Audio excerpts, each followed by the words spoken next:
Godmorgen fra det fantastiske, underskønne, dejlige Thy.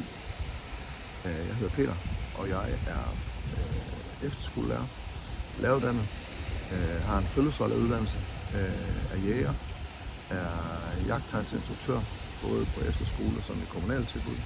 Jeg er en blændende formidler. Som sagt, jeg er efterskolelærer lige nu.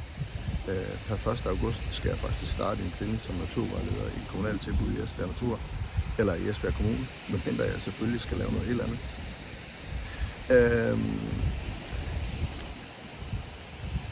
Det der nakkeræde der, synes jeg er et enormt vigtigt program. Det er et enormt vigtigt program, fordi at det formidler noget med at forholde sig til naturen sådan helt generelt. Så formidler noget omkring venskaber og omkring hvordan det er at være en del af naturen, og hvordan vi skal forholde os. Og den mission er absolut ikke blevet mindre over tid. Den er bare blevet vigtigere og vigtigere. Og det kunne jeg rigtig godt tænke mig at være en del af. Hvis jeg skal sige de væsentligste grunde til at vælge mig, det er selvfølgelig, at jeg er hvad alle de der skills angår, der er rigtig kvalificeret. Jeg er god til at skyde, jeg er god til at være i naturen, jeg er god til at slappe af. Jeg er et meget, meget roligt gemyt.